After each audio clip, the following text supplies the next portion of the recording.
Assalamualaikum warahmatullahi wabarakatuh. Saya Eka Yuni Wulandari, NIM 02. Di sini saya akan menjelaskan pengertian usaha, pengusaha, dan perusahaan.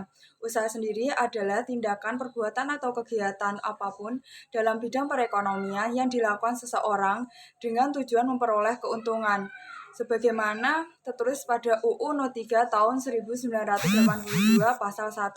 Selanjutnya pengusaha. Pengusaha adalah setiap orang atau persekutuan dan badan hukum yang menjalankan usaha.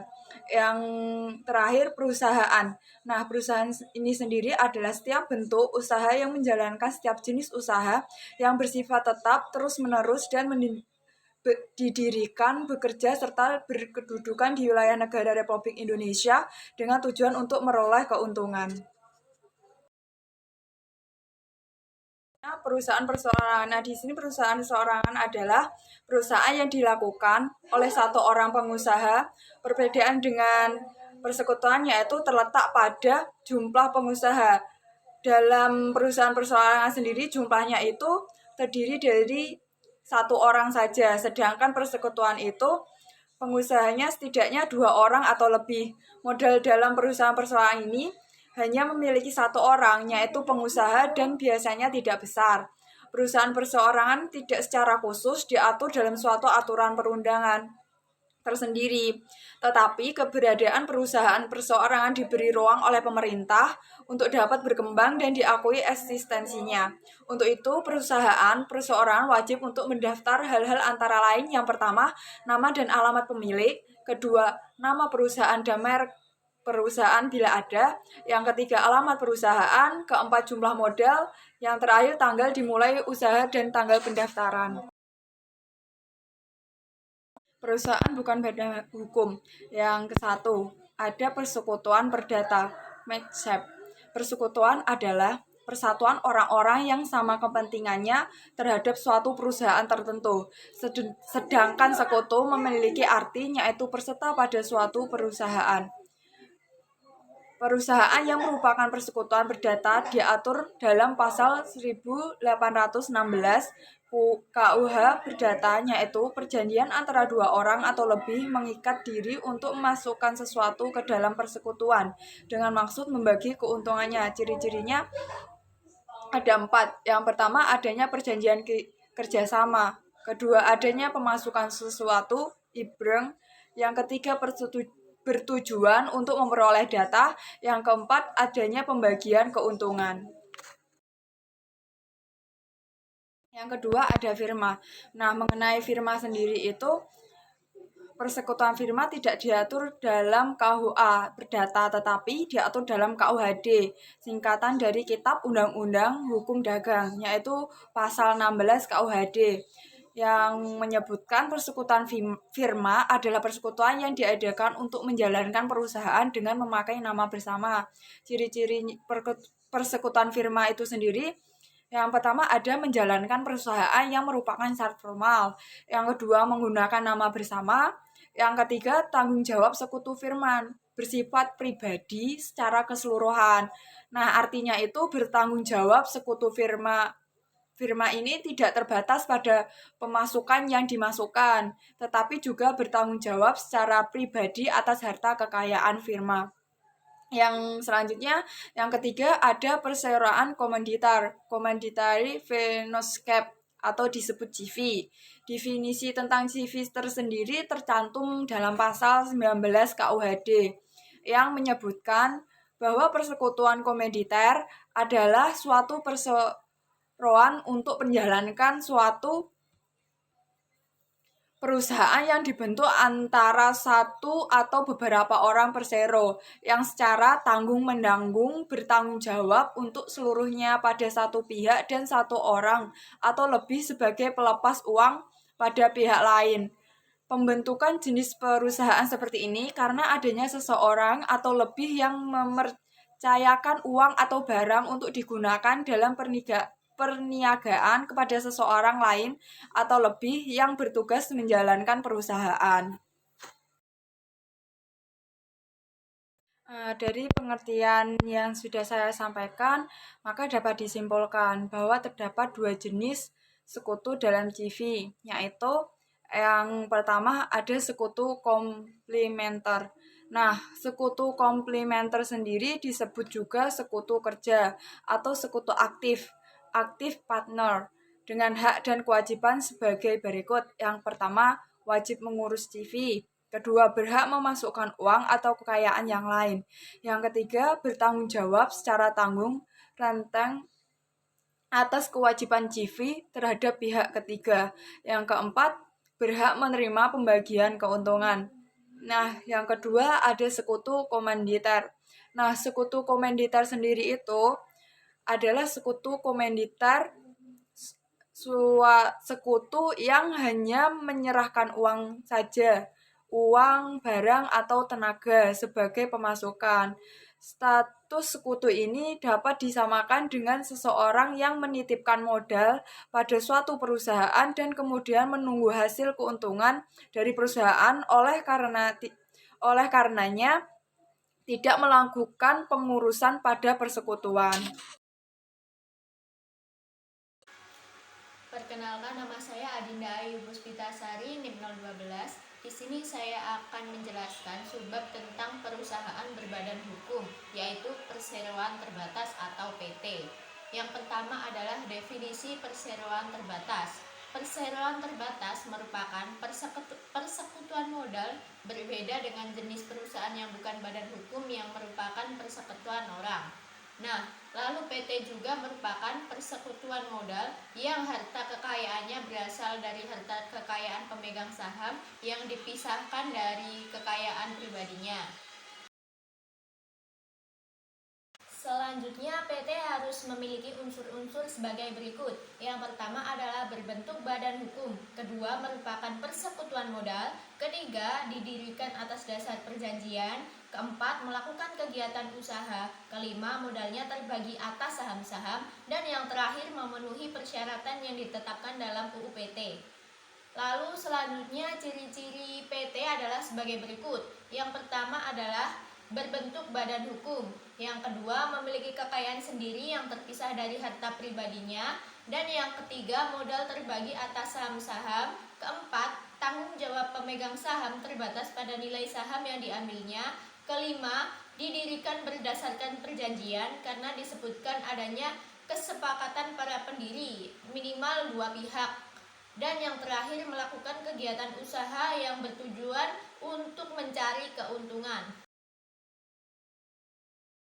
Yang B, syarat-syarat pendirian perseroan terbatas. Yang pertama adalah perjanjian antara dua orang atau lebih. Yang kedua, perjanjian dibuat dengan akta autentik. Yang ketiga, setiap pendiri harus mengambil bagian atas saham perseroan. Dan yang keempat, minimal modal perseroan awalnya itu sebesar 50 juta dan harus sudah disetorkan sejumlah 25% dari modal dasar tersebut. Selanjutnya yaitu prosedur pendirian perseroan terbatas. Yang pertama adalah mempersiapkan kesepakatan-kesepakatan perjanjian yang dimaksud oleh para pendiri minimal 2 orang atau lebih untuk dituangkan dalam akta notaris dan akta pendirian.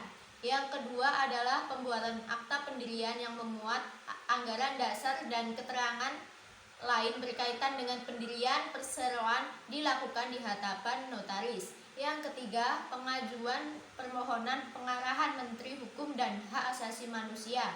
Dan yang keempat, daftar perseroan pengumuman dalam tambahan Berita Negara RI atau TPNRI diselenggarakan oleh Menteri. Yang C, organ perseroan terbatas. Nah, menurut pasal 1 angka 22 UU PT disebutkan bahwa terdapat 3 organ utama dalam perseroan, yaitu yang pertama adalah Rapat Umum Pemegang Saham atau disebut RUPS. Nah, organ ini mempunyai wewenang yang berbeda dengan direksi dan komisaris.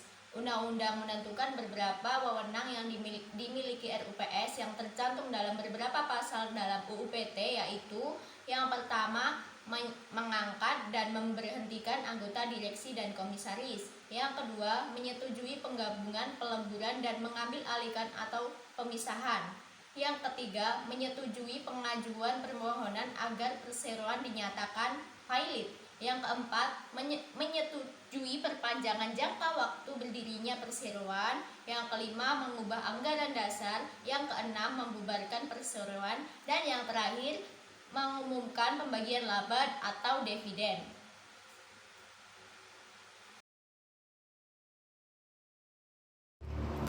Yang selanjutnya, direksi. Menurut UU PT, direksi adalah organ perseroan terbatas yang berwenang dan bertanggung jawab penuh atas pengurusan perseroan untuk kepentingan perseroan sesuai dengan maksud dan tujuan perseroan serta mewakili perseroan baik di dalam maupun di luar pengadilan sesuai dengan ketentuan anggaran dasar. Terdapat dua fungsi utama dari direksi perseroan, yaitu yang pertama fungsi manajemen. Direksi melakukan tugas memimpin perusahaan. Yang kedua fungsi representasi, yaitu direksi mewakili perusahaan di dalam dan di luar pengadilan.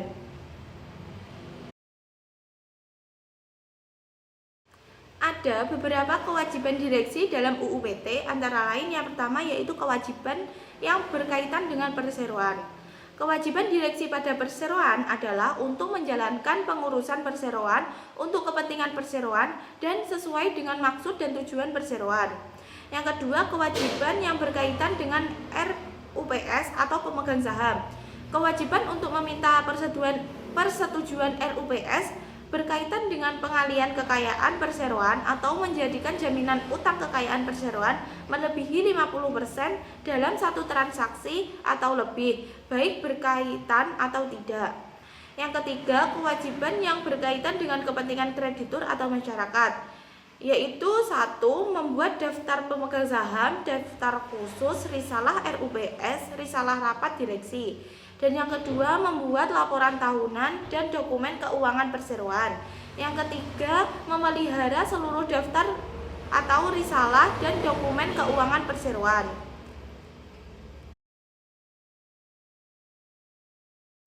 Yang selanjutnya adalah kewenangan direksi. Yang pertama adalah menjalankan kepengurusan perseroan. Yang kedua, mewakili perseroan di dalam dan di luar pengadilan. Yang ketiga, memberikan kuasa tertulis kepada pihak lain.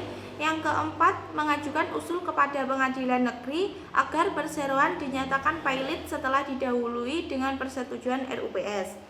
Nah, selanjutnya, hak yang dimiliki oleh direksi adalah yang pertama, hak untuk mendapatkan gaji dan tunjangan lainnya sesuai AD atau akta pendirian. Yang kedua, hak untuk membela diri dalam forum RUPS jika direksi itu telah diberhentikan untuk sementara waktu oleh RUPS atau komisaris.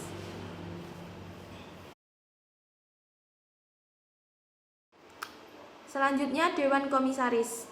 Dalam UU PT disebutkan bahwa Dewan Komisaris merupakan organ perseroan yang bertugas melakukan pengawasan secara umum atau khusus sesuai dengan anggaran dasar serta memberi nasihat kepada direksi.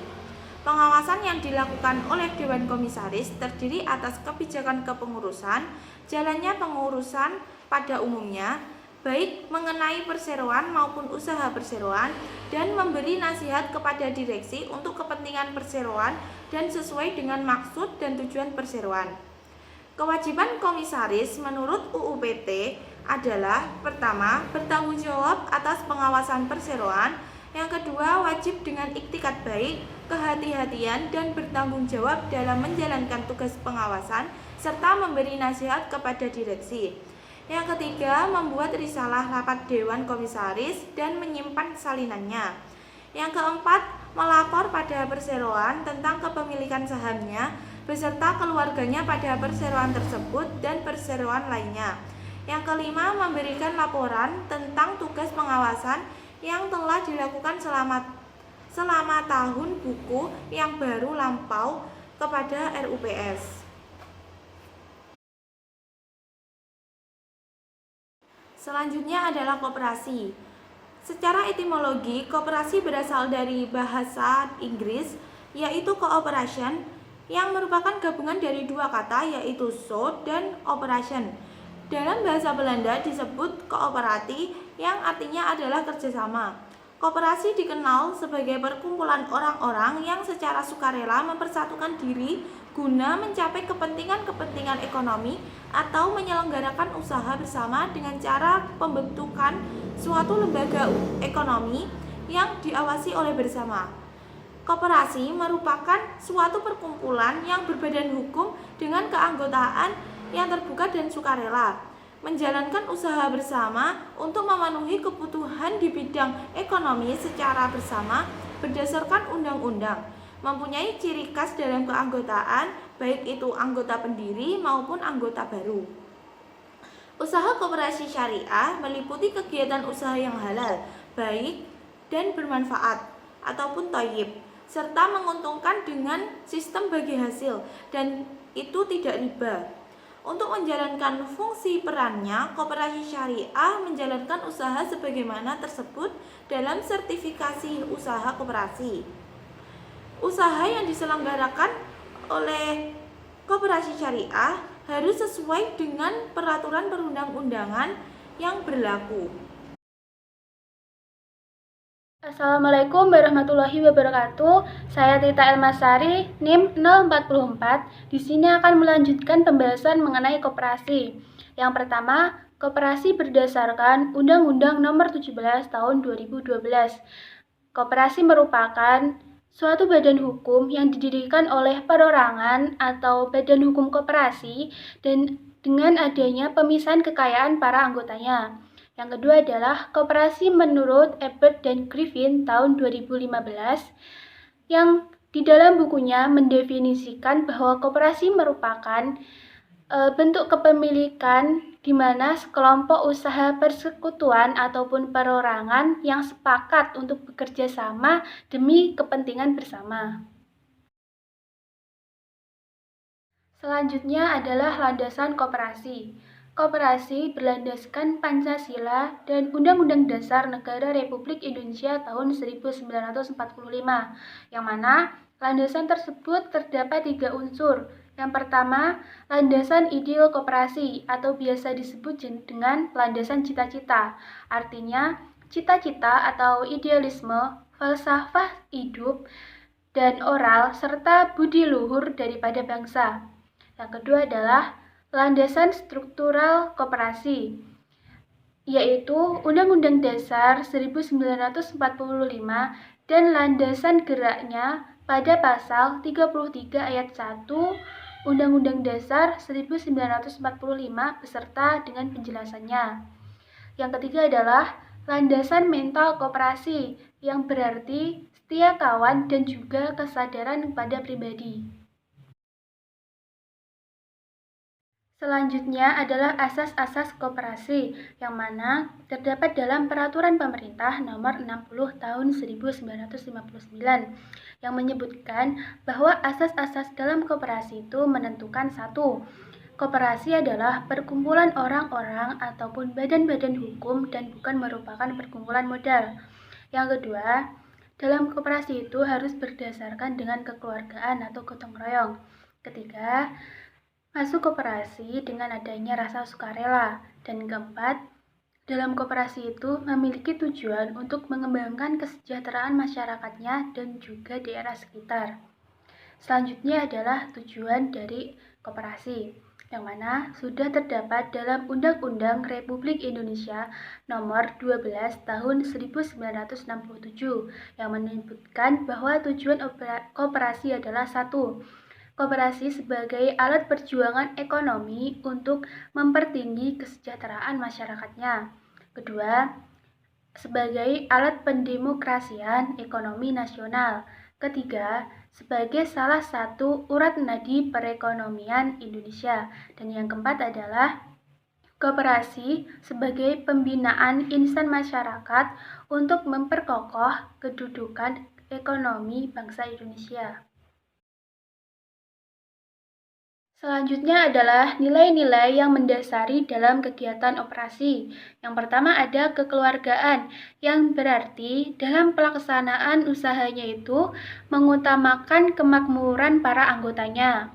Yang kedua ada menolong diri sendiri, berarti semua anggota sepakat dalam menggunakan jasa koperasi untuk pemenuhan kebutuhannya. Yang ketiga bertanggung jawab, Artinya, berprinsip profesionalisme, efisien, dan efektif dalam kegiatan usaha koperasi. Yang keempat, demokrasi. Berarti, setiap anggota memiliki satu suara dan juga hak dalam pengambilan keputusan saat adanya rapat anggota. Yang kelima, persamaan, yaitu setiap anggota memiliki hak dan kewajiban yang sama baik dalam melakukan transaksi ataupun dalam mendapatkan manfaat ekonomi. Yang keenam ada berkeadilan, berarti kepemilikan dan juga kesempatan yang sama. Dan yang terakhir ada kemandirian, yang artinya dapat berdiri sendiri dan tidak bergantung pada pihak lain. Selanjutnya adalah struktur yang terdapat dalam kegiatan koperasi yang mana berdasarkan pada Undang-Undang Republik Nomor 17 Tahun 2012 terdiri dari rapat anggota, yang mana rapat anggota merupakan pemegang kekuasaan yang paling tinggi dalam koperasi. Yang kedua, pengurus. Pengurus ini bertugas untuk mengelola berdasarkan anggaran dasar maupun menyusun rancangan kerja, memajukan usaha, dan lain-lain. Dan yang ketiga adalah pengawas, yang mana pengawas ini bertugas untuk mengusulkan calon pengurus, melakukan pengawasan pada kebijakan dan pengelolaan koperasi, dan lain-lain. Selanjutnya adalah pembahasan mengenai yayasan. Yang pertama adalah definisi yayasan. Definisi yayasan berdasarkan Undang-Undang Republik Indonesia Nomor 16 Tahun 2001 bahwa yayasan merupakan suatu badan hukum yang terdiri atas kekayaan yang dipisahkan dan juga diperuntukkan untuk mencapai tujuan tertentu, baik dalam bidang sosial, keagamaan, dan kemanusiaan yang tidak mempunyai anggota. Selanjutnya, dalam pasal 5 Undang-Undang Republik Indonesia Nomor 28 Tahun 2004 menyebutkan bahwa kekayaan yayasan baik berupa uang, barang, maupun kekayaan lainnya yang diperoleh yayasan berdasarkan undang-undang tersebut dilarang untuk dialihkan ataupun dibagikan secara langsung atau tidak langsung. Hal itu baik dalam bentuk gaji, upah, ataupun honorium, atau bentuk lain yang dapat dinilai dengan uang kepada pembina, pengurus, maupun pengawas.